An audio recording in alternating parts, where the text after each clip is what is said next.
Welcome to the meeting room at Global TV Talk Show, a broadcast service of globalbusinessnews.net. Now, here's your host, Ed Cohen.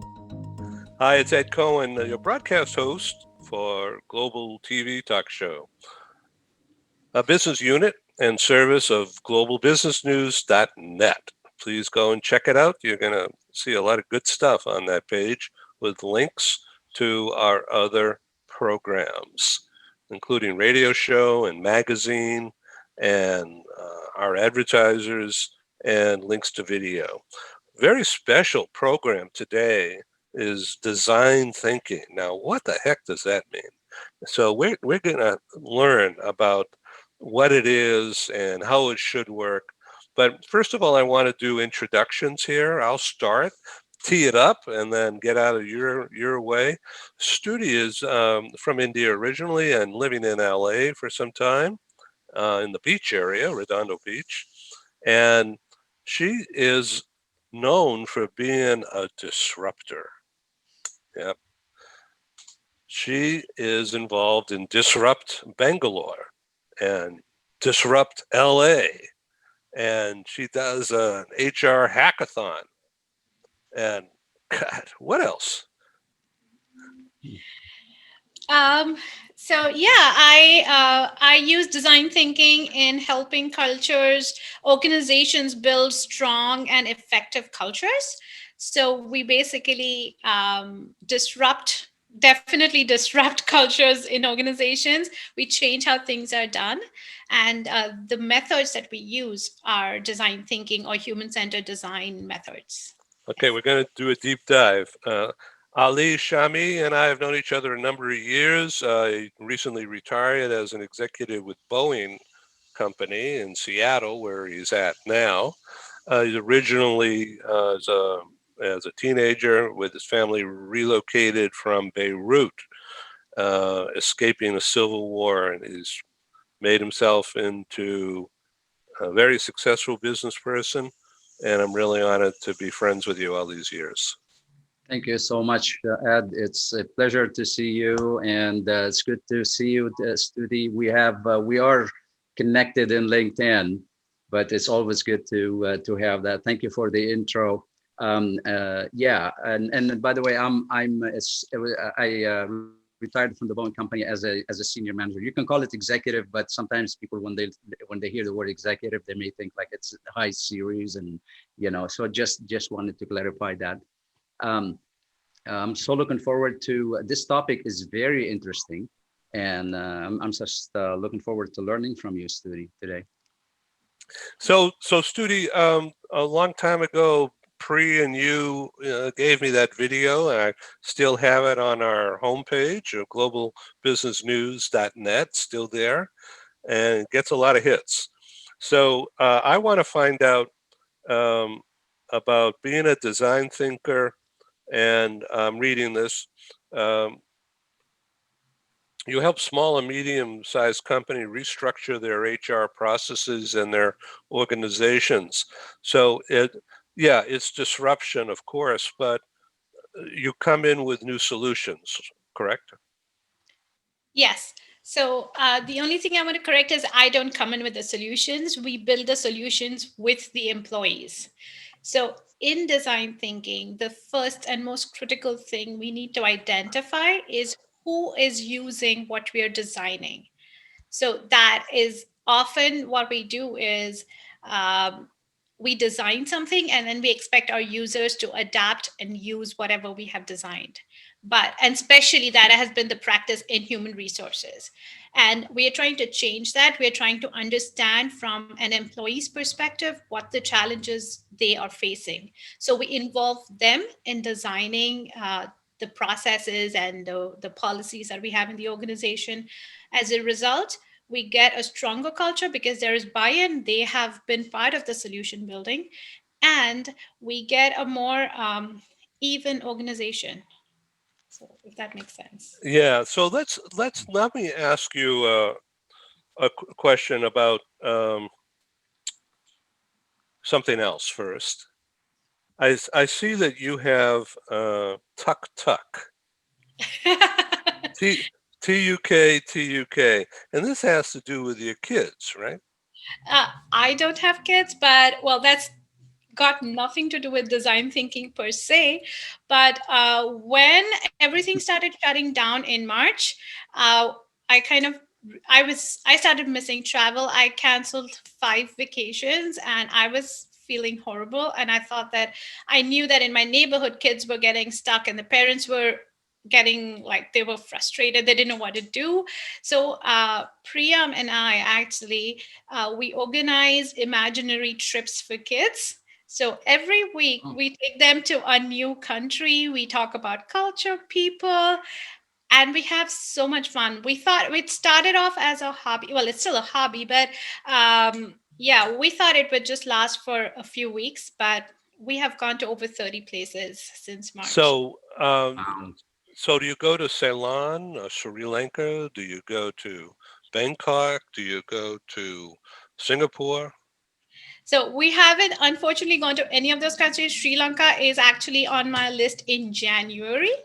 But we have gone to Indonesia, we have gone to Jordan, we have gone to Japan, we've gone to Kenya and Madagascar and Seychelles and India and we did pancakes around the world. We are doing Christmas around the world this week. So Oh, this sounds so much fun. we've Yeah. had a lot of fun. Okay. And so virtual vacays, it says here, right? Yes. VACAYS. So that's not part of the Cayman Islands, right? Oh no, I wish it No. was. Okay, I'm being silly here. I'm What sorry. a wonderful idea. And I mean, may I ask, Ed, if, Yeah. how do you do that? So you have folks in these countries chiming in, and they will show you around. Do you invite? Do you go to Google Earth and show the place, or what do you? What is it? How do you do it? So, for some countries, I've had people actually, if I know people in those countries. So, for example, I have a friend in Japan. She was amazingly nice to record a 7 minute video of a Japanese home and explaining to the kids how, like, basically, when you see a home, you understand their culture. So, and then my brother lives in Paris, and he did a quick video of Paris during the lockdown. So I kind of told them that, this distance, it took him 5 minutes to walk, but in a typical regular Paris non-COVID time, it would take him half an hour or whatever. Just gave them an example. But otherwise, our audience is a little younger. So Google Earth was not very effective with them. We did try. So, but for an older audience, Google Earth is great. I basically create a PowerPoint presentation with a lot of pictures, show them some videos, talk to them, have them ask questions. Sometimes I give them tiny assignments, like 5-10 minute assignments, or just some words to talk about. Oh, that's brilliant. Thank you. We've had a lot of fun. Yeah. Hi Awesome. there. Hi, introduce yourself. Julie Pearl. Wow, what a Hi. nice idea to have you with us. No, thank you. I'm not sure I'm supposed to be on this one, but I just saw it on your post. Thought I'd You come know say hi. what? I think it's wonderful to see you again. Meet Stuti and Hmm. Julie. And so Stuti is originally from India but living in LA and has Disrupt LA and Disrupt Bangalore, and she's a hackathon person in for HR. So hackathon means what? Just destroy, tearing it down, or just changing things around?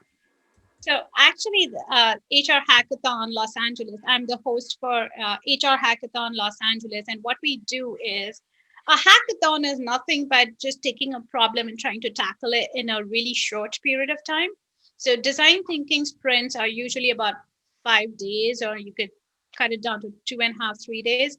But we do it in 2.5 hours. So of course, we don't do the whole part. We don't do the prototyping, but basically we take it and we do a quick sprint. So that's why it's called a hackathon. It's actually started in the software industry, and there are a lot of hackathons that happen in the software industry, but today there are hackathons in virtually any area of work. So, so Julie, you sort of did a hackathon disrupt in the legal business, right? Oh, You're on mute. A number of times we have, yes, and with the help of a lot of really smart people here in Silicon Valley, and actually across the country. And just the exercise, although I haven't done anything in 2.5 hours, it was worthwhile. So I'm pretty impressed, Judy. It's intense. It is intense, but the funny thing with any hackathon is you leave the hackathon more energized for some reason, because you have like so many ideas. I mean, that's also a trait of design thinking, that you go back home with, if you had 5 ideas, you go back home with 5,000 ideas. And that's kind of the point. So, Julie, I Amazing. think you've met my friend Ali Shami at our Mhm. Seattle Hi, meeting in Julie. the past. Hi. How you doing? Yes, we did. Yeah. I think it was in Seattle. Wasn't Yeah, that in at Seattle? I think at Microsoft? Nordstrom's. Yeah, one of Oh, them. Nordstrom's. I'm sorry. Yeah, Microsoft, Nordstrom's. You know, you keep Yeah. on forgetting. Seattle, keep on. I know. So we're talking about design thinking. What is it, and how it's applied to HR, but also how it's applied or could be applied to upgrading or redesigning mobility as a function, not only within mobility oriented companies, but the role of mobility inside a corporate structure, inside the global talent pipeline development, the role of mobility. Isn't that right, Stuti? Yes. So I am not a mobility expert, but the thing is that I'm not even a design thinking expert really, because I have self-taught myself. The thing with design thinking is it's a mindset, and once we use that mindset, I gave an example to a friend of mine about how you can use design thinking to like organize your closet. So you can literally use it. Once you have that mindset, you can use it for anything.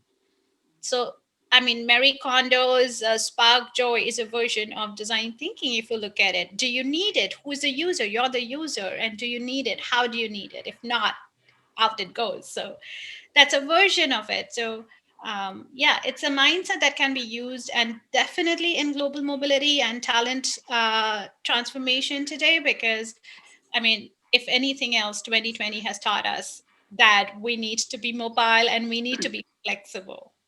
And I think companies have done a great job, I think. I mean, I really think they've done a great job. Stuti, yeah, go ahead. I'm sorry. Go ahead. So Stuti, very briefly, and then Ali. Stuti, are companies, HR, when I say companies, I mean HR within companies, are they saying, oh, just go away, leave me alone? God, I got too many things to do. Are you asking that if they're asking me if they like if that's what Yeah, they're asking well, me? are they receptive to hearing what this is all about? Um, there are companies that are open to it, and there are companies that are not. And I think it is more about who you're speaking to. So it's about how open the leaders are, not necessarily the HR leader, but the leader, the decision maker, whoever that is.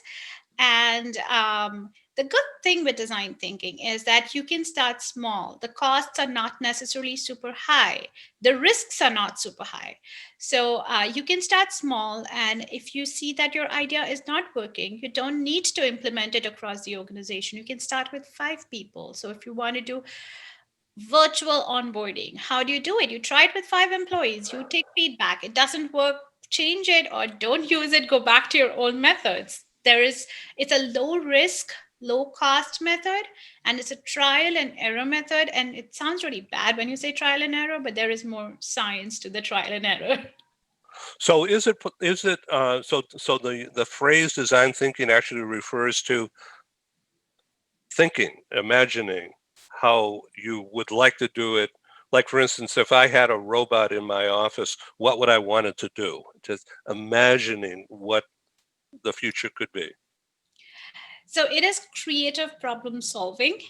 It is identifying 2 really important things. One is who your user is. So, who are you solving the problem for? So, if I'm trying to design a car for really short people, I need to remember that they have the seat has to be close enough to the clutch and the brake, not the clutch in the US, but and they have to be able to see. They have to be able to see the road. So how do you design that? So you have to keep reminding yourself who your user is, and you have to remind yourself what your problem is. So my most favorite line in design thinking is, fall in love with the problem, not with the solution. So Yeah. that So embrace the opportunity. yes, understand what, keep reminding yourself what you're trying to solve, because otherwise I will develop something and I will say, hey, I have designed this, so now users, please go use it. But no, I haven't solved it. If I need to develop a car, but I have developed a two-wheeler, it's not going to function for that. If it's a rainy place, it's not going to work for them. They need a car if they need a car. So, Ali, when you were at Boeing, was this kind of thinking done to redesign a plane interior or a cockpit, or was that just more by the numbers? Well, the great thing about problems that are common throughout so many companies, we always see it. We see it in the legal system. We see it in aviation. We see it in tourism. You see it. So there's that commonality. And as I was listening to Stuti talk, first when I heard the word design thinking, it's really interesting to me. It's like the first reaction is, oh, this is like a structured chaos, or it is like, let's broaden the focus. So for somebody who doesn't really see beyond things and doesn't look at the problem, like Studi said, as to love the problem, look at a problem as your friend, not like your enemy, it will be like, wait a minute, that doesn't make sense. But it's it's that tension between the thinking and the structure, being free thinker, but at the same time guided. You can't just get up in the morning and get like 100 people together and say, okay, let's change the world. Well, how are you going to change it? You're going to have to design something. You're going to have so yeah, the company, my company, current company now, at Boeing, we look at for lean systems. You want to continue sustain your business, but you want to be creative. You can be really good at what you're doing right now, but you want to make sure that you're really good at what you will be doing in the future. So you apply the lean system. You say, look, let's just put our heads together. Let's have this design thinking, and look what the problem is. How are we doing? We're doing very well. Well, this seems to be the best solution. Okay, do you all agree that this is what how we're gonna solve the problem? Yes, we are. This is the process. So you start with the standardizing the process until somebody say, me, I think we can improve it. Oh, well, let's just put it aside. Let's just have a side discussion and decide if this is the right thing to do. If it works, okay, does everybody agree with it? Yeah, okay, let's just implement it and learn as we go. So to answer your question, yeah, I mean, this is definitely an opportunity, not a problem, but just an opportunity that all companies have, including mine now. So now I want to turn to Julie. Is design thinking going on right now in the Biden immigration task force? Oh, from what I've seen, we're still kind of in triage mode, but actually, in a way, because what Suki said is really important there. You fall in love with the problem, and at Stanford's design school, where I trained, because my son was the founding class at the school Oracle built. It was called the Design Tech High School. So certain parents were given free training at Stanford, which is great. And they spend so much time at first, because I'm kind of impatient. I was a little bit agitated with how much time they spent saying, don't fall in love with the solution. In fact, they would have us in a group and they would say, no, you need more ideas. You need more ideas, to the point where some of those Post-it notes, as you know, there's tons of Sharpies and Post-it notes. Some of them were like, okay, that's crazy out there. And then you remember Rollo May on creativity, for example, will say, creativity is by definition deviance. If we are, not all deviance is good, but if we're going to be thinking outside the box, or we cannot jump to any solution. So what I see happening right now is a very talented team in the administration forming together, taking in a lot of inputs. There have been, as I mentioned before, the Alliance of Business Immigration Lawyers, Cato just published theirs, AILA, American Immigration Lawyers Association, many business organizations have gotten together to give suggestions on, this is what you can do My particular focus is on job creating immigration, meaning job proving how by doing this, just like Canada and Australia, will actually improve the US economy and not take jobs away from people who are most at risk right now, the 6 years of jobs we have to make up. So there's a lot of thought that goes in, but I do see them, yes, considering all these inputs. And then once you're sure you have a broad enough range, then you narrow it down to the point Ali was talking about. Like, okay, now we're lying, now we figured it out because we heard everybody, or almost everybody. You can't, time is finite, but that's such an important exercise. So do you think that, and you could redirect this if you want to. I won't take any offense. I'm just a moderator. So, but the design thinking about, well, why not open the system up to anyone who's got a degree or a specialty technology that could help the American economy rebound faster? No matter who they are or where they're from, let them in right away. Psh, in, stamp. Is that possible? Probably not going to pass Congress, but there are certain things that you can do. How about an executive order? The guy signs it. Well, there are things you can do to increase the talent pool, and I don't want to go too off on a tangent, but I'll say as an example, in countries like Australia and Canada, where they will give people priority, even in a family base, even if you come in based on your sibling. If you sent some money back home and got that sibling educated, you have a shot at the faster track. You right? What's wrong with that?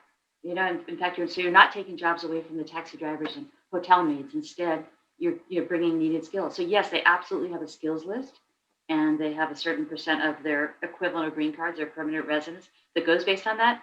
And those are all very doable things.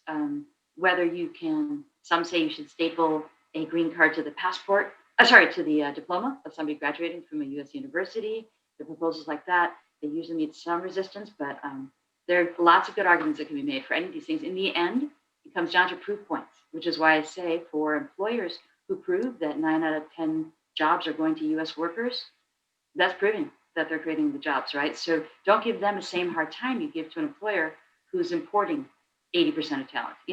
These are some sensible things that countries can put in place. But I want to get back to design thinking, though, because in the global mobility space, I've seen some wonderful things happen. You ask if companies are interested, and I see employers very much embracing this over the past several years. I noticed a company here in a gaming company that held days of sessions, starting with, as Stuti said, define the problem, because you can't solve everything. So in their case, one of the ones I attended, along with a number of other really reputable law firms and technologists like me, were what can we do to streamline the day in the life of a person going through the global mobility process? Meaning, there were so many touch points with the various systems, the tax, the immigration, the relocation, and these poor foreign nationals having to enter each time in a different system. We all know that's just not how business goes anymore. So we talked about what do we do? Where do we transmit data securely? Because we had all sorts of privacy laws, but we were able in 2 days to get, I thought, a really great thing mapped out, and as to how everybody could work together for everyone's benefit. It was just a perfect exercise. And it went to the other important thing, but I think, of course, is the empathy piece. Like, how do you get yourself, you fall in love with the problem and with you become the person encountering that problem, right? And what is their life like, and how, what are their pain points, and how do you address them? So that empathy thing is really critical. Thank you, Julie. That was great. Ali, you want to jump in on this topic? Oh boy, I don't know if I can add anything. I think Julie, you did an awesome job explaining it. I mean, your perspective, but I'm in total agreement. Yeah, Stuti. I would like to add something. Yeah, I think Julie said it absolutely correctly. And in the global mobility space, she defined the user absolutely precisely. We often think that the companies that are using our services as a global mobility service provider is our user, but no, it is the foreign national that is moving from point A to point B. That is our user. So, what are their challenges? Empathizing with their fears, their doubts, their anxiety, their excitement, because most of the time people, hopefully, are excited to take on the new opportunities, but it's still a little daunting. It's still a little confusing. So, I think Julie spelled it out absolutely perfectly, and I'm glad that they had a 2-day hackathon uh, on in global mobility. I think it's a fantastic way to approach the problem. So what's the purpose of the colored pieces of paper? And is Um, it is basically to just, I mean, the colors really don't matter. It's just the post-its. The When you do it in person, the point is to get. Okay, so one other theory with design thinking is to get one good idea, you need to get 1,000 bad ideas, or you just need to get ideas. It's not bad. The point is, don't hesitate, just write down all your ideas on pieces of paper. Post-its are just really convenient to use, to place into buckets and stuff like that. That is why you just use post-its. But today there are a lot of online tools. I think design thinking has become a lot easier with virtual scenarios because of amazing tools like Mural and Miro and stuff like that. So the colors really don't have a significance per se. It's just really, really fun and colorful. That's it. Just so Yeah. how? Yes, go ahead, Ali. I'm sorry. I was just going to comment on the post-it note, just from my experience for all the workshops that we have done. We all know that there are no words, there are meanings, and sometimes we can be so good at we do everything we can to communicate an idea and to put it on a post-it note and put it on the wall. And then what I have found out, that that's a great way to exchange ideas, is somebody could read that note, and at the beginning it's a brainstorming. You don't question an idea, you don't say this is a great idea, this is bad. But what I found out, there are times, and it happened numerous times, where somebody look at it and say, oh, this could do this and this and this, and end up being totally different from the idea that the person wrote it. They read the words, but they understood it differently, that came up with a different idea. I mean, that by itself has been so powerful. And the language, the impact of the words, it's amazing. And then you'll do the content analysis, end up grouping those post-it notes together to come up with a theme, what needs to be done. And it's a great way to get the ball rolling and have all these ideas coming up. Let's talk, Stuti. I want to throw this to you. This is not rehearsed, so if you don't want to do it, just say, hey, let's do something else. But let's change a business culture. All right, let's embrace more DE&I stuff. Okay, how does a company use design thinking to even begin that kind of a process? Just extemporaneously, let's just toss an idea around this table here. Okay. So the first thing we're going to do is define our problem. We need to fall in love with the problem. Now, to say I want to introduce more diversity in my organization is not a specific enough problem. That's just a wide-ended, open-ended question, or an open-ended wish almost. So you need to define it by saying, I want to have more people of color be in every department, or have an equal opportunity. So you first define the problem as clearly as you can. Now it has to be, it's a skill to acquire, because it has to be specific enough and yet open enough, because design thinking is used in kind of open-ended situations. So you cannot say, I want to how can I have 40 people of color in my organization? No, that doesn't work. If 40 is a number that you've come through with some sort of analysis, that is a different thing. So you define the problem, and then what you do is you get people, either depending on the size of the organization, either everybody or a certain number of people who want to take part in this. You all come together and you just start writing down as many ideas as you can about what you can do to change it. And your ideas might seem completely different from mine, and that is the whole point. You're coming with your background because you're maybe from finance or from HR or from marketing, and I might be from sales. So we just put down all our ideas, and everybody puts it on one single board. Once the idea is on the board, it's not your idea or my idea. The next step is, as Ali mentioned, we bucket them into common ideas. So maybe you talked about changing the recruiting process, and I talked about improving on training. So that goes under the HR bucket. Then we talk about how can we brand ourselves as a diverse employer. So that goes into branding and marketing and stuff like that. So from there, so we have gone broad by taking a lot of ideas, then we converge into putting those ideas into buckets, and from there we discuss and come up with a possible solution. We build that solution, we do a prototype of the solution. So we don't go and build a whole fancy system, we prototype it and we see how that's working.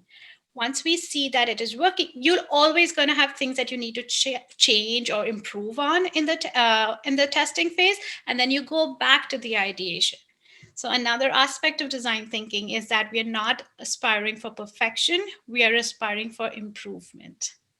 We're trying to get better than we are today. Yeah, Julie? Oh, no, I can't hear you. Sorry, I was just pointing out that there is, first of all, yes, it is the going back to the ideating and not having a null hypothesis that you jump to is critical, but being specific enough about what can we really get done in the time we have allotted.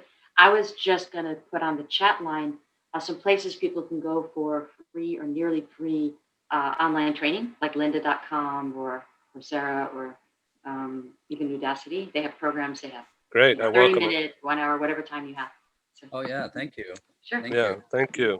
Yeah, Thank you. if So, I might- Skillshare please. also has a great training program on design thinking. Yeah. I think with the DNI and your question about the DNI, I really love the what Stuti mentioned about the problem statement and defining the be specific but also broad. But before that, I think what's underlined in the problem statement, what I've seen is understanding why. And most of the time, my experience has been when we start writing the problem statement, people say, wait a minute, this is not a problem. Why is this a problem? So it's more of a structured, here's the problem statement, here are the solution, move on. Come up with the great ideas and move on. But why we're doing what we're doing is more important. If you know the why, it doesn't matter. The how can always come out of the woods and you come up with the solution. So with diversity and inclusion, two things. If diversity is happening, it's a good thing. It's an okay thing. If you force it, it's an okay thing. It's not great until there is inclusion. And in companies, what I have seen, just by inducing diversity without inclusion, you're really making the performance of the company worse. It's got to be, they have to be both at the same time. And I mentioned that before in the prior video conferencing ad, that a lot of times you look for as a metric for how diversity and inclusion is working, you look for the minority section and you'll say, how are you feeling? Are you feeling good? Oh yeah, I feel great. And okay, we must be doing our job. Everybody goes and they high five, we're doing a great job. And I think that is so wrong. I don't think it's just necessary. It's how does the whole team feel about it? How do they feel about it? I love when I go to conferences, women in the industry, in leadership. Several years ago, I went to University of Washington. There were only two males in the whole conference. It was me and the person who's behind the video camera going and videotaping the conference. Being there as an ally, as it makes such a big difference. So it's not the metric of how well a person that looks different, 1 out of 5 that I look different, how I feel as a Lebanese American in a team. But how are the 4 that are left in the team are willing to support me and understand me and help me? And I appreciate them being in that team, and I'm willing to do whatever it takes, change things, do things, whatever it takes. That to me is really the core of the whole thing. It's not just, that's beyond just, okay, we got the right people, okay, we're diverse, let's just move on, everybody's included, yeah, okay, see, the minority person is happy, so we're good. And I think that's very wrong. There are better ways of doing things, you know. And that's a problem, I think, from I noticed it 20 years ago when diversity was introduced. Unfortunately, you can be wrong even though you're right. You've got to do it the right way, and you can't just swing the pendulum on one side to the other. I voiced my like in meetings, in leadership meetings, I notice it when we are, the best leadership executive meetings is when we have both a balance between men and women in the leadership, everything. And I've seen it many times, as soon as that element is gone, and then all the executives, men sitting around and talking, oh my goodness, it's so obvious, everything changes. The language, the behavior, the talking, the ideas, how do we solve problems? All of a sudden we go back to where we're comfortable, where how things are. And I don't like that. I never liked that. I voiced my opinion. I said, all of a sudden, how come when we have that element, when we have both that diverse, all of a sudden we be our best. We're talking with like, oh yeah, I love that idea. I like how you do these things. It's just, we become more, I don't want to say more civilized, but you know what I mean? So I think it's more from a diversity and an inclusion. It's what it's what the others are doing to help, not necessarily just using the wrong metric. So we have, unfortunately, about 5 minutes remaining here today, and I certainly welcome you guys to come back after the first of the year so we can go deeper and perhaps use this method to decide how the U.S. could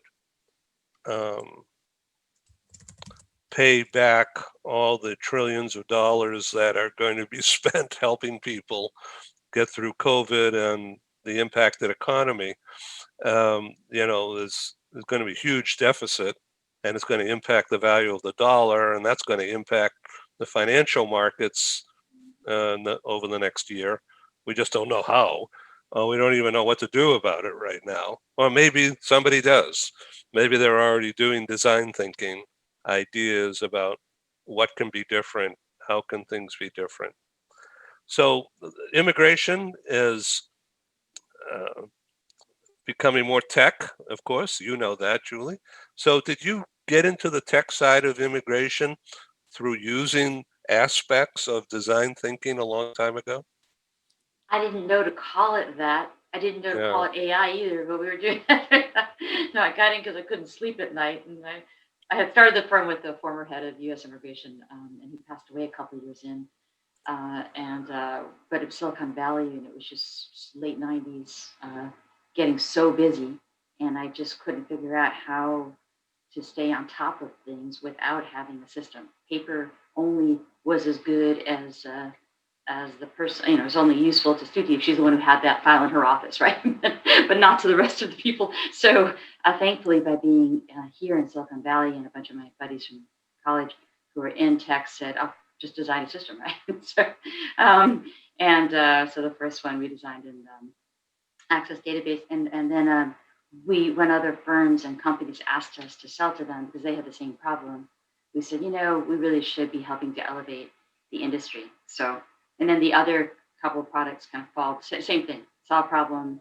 And like, okay, this part of it can be solved by, there's an important discipline of being careful to say, what can the system solve and what does a human still need to do? And that's where, although it was crazy making until I was able to sell both the big software company and the law firm this year, to have 2 entities and so many bodies, it helped to keep me, speaking of empathy, understanding what each side needed. Because I've watched and I've advised and I'm still advising a number of software companies that have to struggle with that. Because the tech people say, oh no, have the machine do everything. Lawyers say no. So there's that. But right now, my big passion project, as you know, is in democratizing knowledge So Pro Global Tech is about getting like the years and millions of dollars of knowledge that we have done into the hands of people who don't have counsel necessarily, or even within companies who can afford immigration lawyers for those going through the visa process. What about those who just need to know, is it safe to travel in COVID? And they just don't have counsel. So there's a lot of people underrepresented, and we want to share that because it just feels the right thing to do. So now I want to take a quick break and say that we're going to see some videos, and some of them are commercial messages, but it's the use of communication that could lead to design structural changes. And then when we come back, we're going to sum up what design thinking has been and where it could be applied. And now a word from our co-sponsors. Our programs wouldn't happen without the wonderful support of our advertisers. Here they are.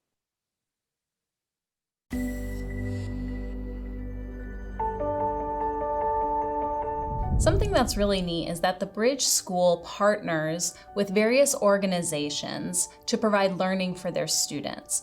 For example, we partner with a major ballet company, and we are able to enroll several of their students into our school. So now not only is the student able to participate in a school and have a seamless transition while they're very active in their ballet career, but now they have other dancers that are with them that are doing some of the same courses. So it's almost becoming a camaraderie where they're taking similar courses, they're working together on their ballet, and really being able to form this great partnership with these organizations to provide a needed service. A lot of times there are student athletes who will spend hours and hours at the gym or at the basketball courts, wherever it is. And if they're attending a traditional school, they're in school from 8 to 3. They get a quick snack, and then they're at the gym for 3 to 4 hours in the evening. Coming to us and having that partnership, they're able to break that up throughout the day. They can have a morning practice, get some schooling in, have an afternoon practice, finish their schooling in the evening. So there's that flexibility. And additionally, if there are tournaments or performances, it's fantastic because if there's a week where they have shows straight through, they can take that week off of learning and then pick back up when they're done. So it offers this great flexibility. And for the program owners of these sports leagues, it is a win-win situation for them because they see this need. They see this need that their students need to make sure that they are obtaining the grades necessary to be successful adults in our country and in other countries. But it provides them an environment where they can be successful at both.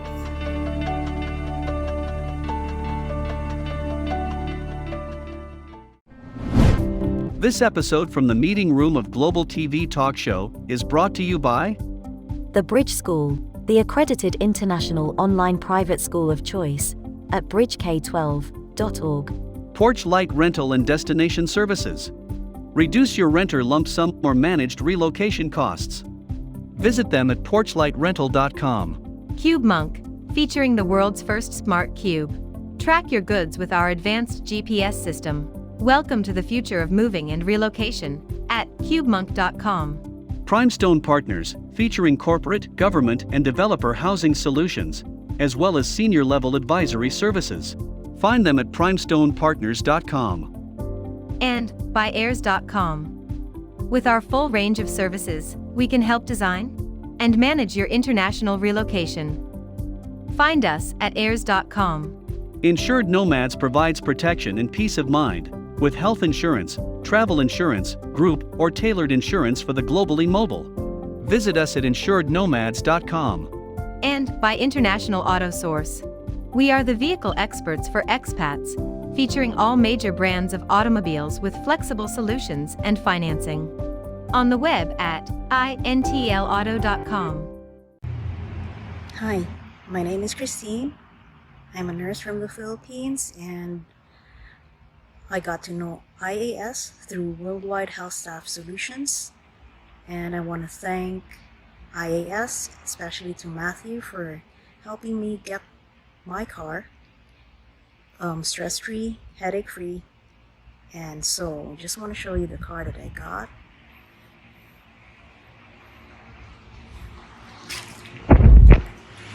So it's a RAV4 XLE 2020.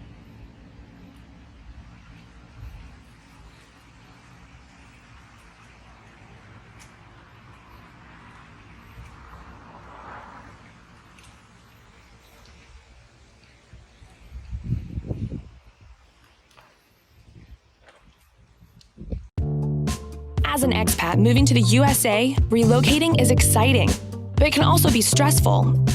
Getting a car, truck, or SUV for personal transportation is usually a high priority. That's where International Auto Source comes in. We make getting the vehicle you want for your work assignment or academic program easy, so you're ready to drive when you arrive. Our product specialists have helped over 50,000 expatriates with their personal transportation needs, making us the largest international auto retailer in the world. International Auto Source gives you flexible payment options to buy, lease, or rent a vehicle from the world's leading auto brands, arrange financing on a purchase or lease without a U.S. credit history, social security number, or driving record, get full insurance coverage, and get approved easily through our low-rate factory-backed financing programs. And because we're an authorized distributor of the world's leading automotive brands, our no-haggle prices are competitive, and the buying experience is hassle-free. We'll even guarantee your new vehicle will be ready the day you arrive. With over 20 years of experience in the global community, we are the vehicle experts for expats. We are International Auto Source.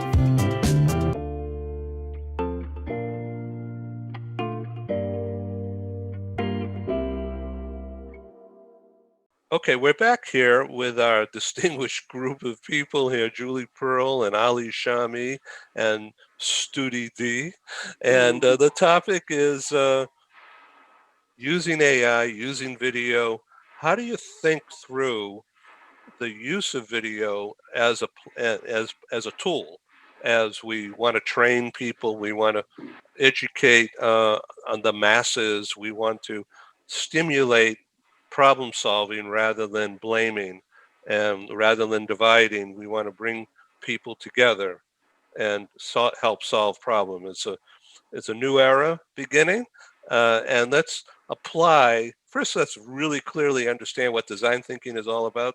Stuti, it's going to be your lead here for a sec, and then we'll go around the table. Okay, what is design thinking again?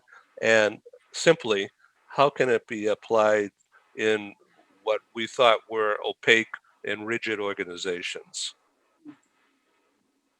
Design thinking is creative problem solving. It is keeping the user in mind, and it is keeping the problem that you're trying to solve in mind at every point in time. So it is using flexible methods of finding a solution to a specific problem. Thank you. Ali, from a corporate point of view. Yes. And so, as you know, my company, FTD Global, and a lot of people are saying, "Okay, now you're in the flowering business," and I'm not in the flowering business. No, it's FTD stands for Feel, Think, Do, and that really resonates what you just said, Stuti. In the design thinking is really that feeling. If for it to be successful, you have to think, you have to do, you have to design. And the third element that is very important is the feeling. How do you feel about this process? I'm pretty sure we've read workshops, and at the beginning, it's like, I designed it really well. We're thinking we're doing the right things. We're going through every process, but how come people are not engaged? Well, maybe because we missed the feeling part of it. And so, so I think having those three elements are so important. And in the end, success, it will be the user, like, keeping the user in mind. That means that's the important part. How do they feel about, do I feel valued? Do I feel respected?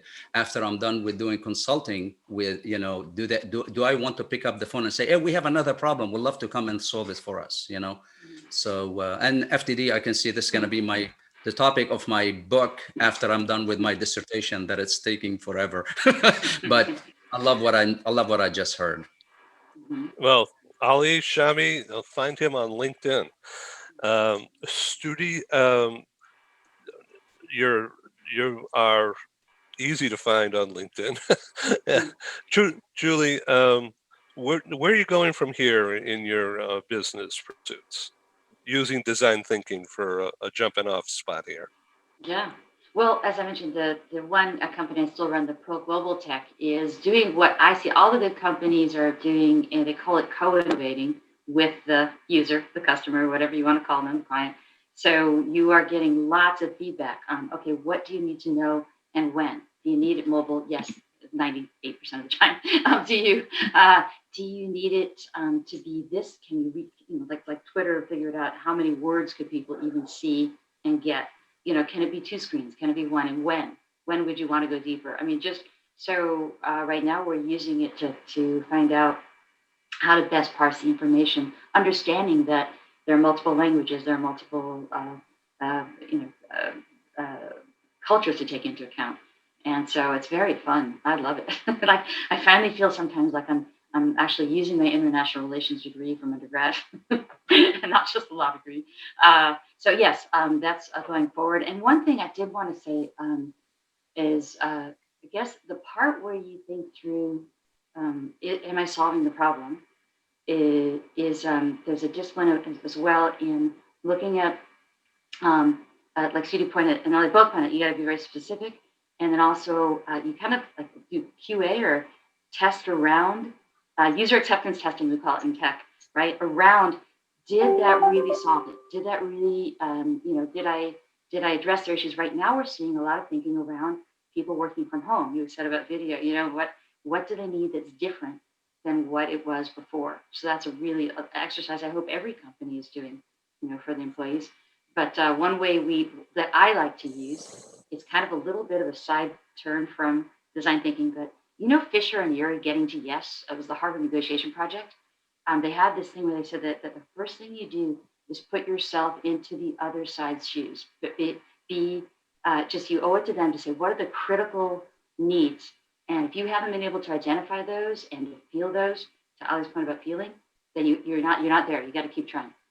So. Thank you, Julie Pearl. Thank you, Ali Shami. Thank you, Stuti D. How I've used design thinking, I didn't know what it was, but I said, how can I regurgitate my business? In other words, how can I get it going again? Because our live conference business evaporated on March 1. And I had put all my eggs into that basket of revenue, and then it all said, oh, no. So I decided, we've got to go global and fast. And so how do I do that? And so Paul Johnson and I put our heads together, because we've been doing radio talk shows for 10 years.